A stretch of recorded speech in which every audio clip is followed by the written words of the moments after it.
Welcome back to CBS News coverage of the Democratic National Convention. Joining me now is Michigan Governor Gretchen Whitmer. She was a rumored vice presidential contender for Harris, and the Wolverine State is one of the 3 states known as the Blue Wall, key for the Democrats winning the presidency. We're going to hear from Governor Tim Walz. Many people don't know him that well. You do. I do. I love Tim Walz. He's just a really good human being who works hard, delivers for people, understands the real lived experience most Americans are going through, and I think he's just such an asset to the ticket. As we mentioned, Michigan, you're going to see both the Democratic and Republican ticket in your state often. In fact, Donald Trump and J.D. Vance were there yesterday, and Donald Trump had something to say. He said, "You can't walk across our street to get a loaf of bread. You get shot, you get mugged, you get raped, you get whatever it may be." You know, the picture that Donald Trump paints of the world is not, number one, not accurate. Number two, I think it shows how out of touch he really is. What you're seeing here in contrast is an economic opportunity, a focus on making people's lives better, solving problems. All we've gotten from the other side is how do we capitalize on problems and help ourselves. That's the antithesis of what we're seeing here. But you know, Governor, so many people believe what he says.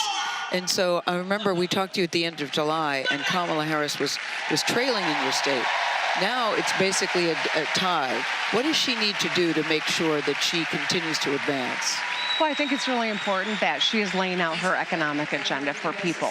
This is about how do we help more Americans keep money in their pockets? How do we help more Americans break down the barriers that keep them from the skills they need to get into high-paying jobs? I think that's the fundamentals for so many of us in Michigan and across the country, and that's what she's focused on. I guess a better question is, do you think she needs to target a certain section of voters? I think, you know, everyone matters, and I think that's the most important message coming out here. You see diversity, you see joy, you see happy warriors, and that's who we are. Her focus is making every American's life better. It's about making sure that our kids are educated when they go to our schools, ensuring that when you drive, you're safe on the roads and bridges. That's where the rubber meets the road for most Americans, and that's what we're going to stay focused on.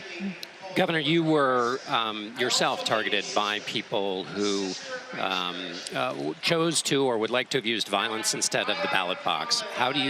What's your level of concern about those forces and the outcome of this next election, and also efforts to challenge what happens at the ballot box and its legitimacy? Well, when Donald Trump sows all of these falsehoods and people buy into them, it creates a very dangerous environment. I've seen it firsthand when I was his target, and the plots against me and all the hate that I've gotten, and yet I know you can't back down to a bully. He is, I think, already trying to lay the groundwork to question the outcome of the upcoming election in the event he doesn't win. I don't think he's going to win, and he's trying to make sure that he has a case to be made after that to try to hold on to or gain some power. We're building out easier for people to vote, making sure that it's safe, making sure people are held accountable if you threaten an election worker in Michigan.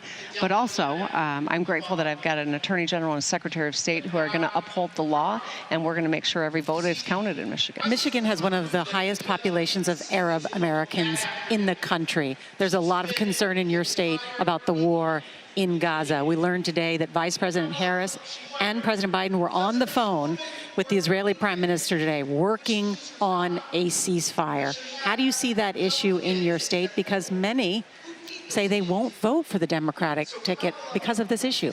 I think with a Harris-Walz ticket, we're seeing more people start to come over and get interested and ask, how can we help? How can we make sure that this is a ticket that sees us, that understands the pain that we are feeling, and is absolutely committed to bringing a cessation of the violence, returning hostages, and rebuilding the region? There are so many Michiganders who are 1 degree from someone who's lost their life in Gaza, or as one of the Israelis who were killed in the October 7th attack. A lot of pain, but leaders who care, who see everyone, and who are going to fight to make sure that the violence stops and that we rebuild and the hostages are returned, I think are earning the support of this community that's so very important. And we've got more work to do, but I feel like we're making progress. Governor Gretchen Whitmer, as always, good to talk to you. And I know you're speaking tomorrow night. I am. I'm looking forward to it. Is your speech ready, Governor? Of course it is, Gail. But it keeps getting edited down because they go over every night. So We haven't noticed. I'll try to keep it on track tomorrow. I think you should do it, whatever you need to do. So nice to see you.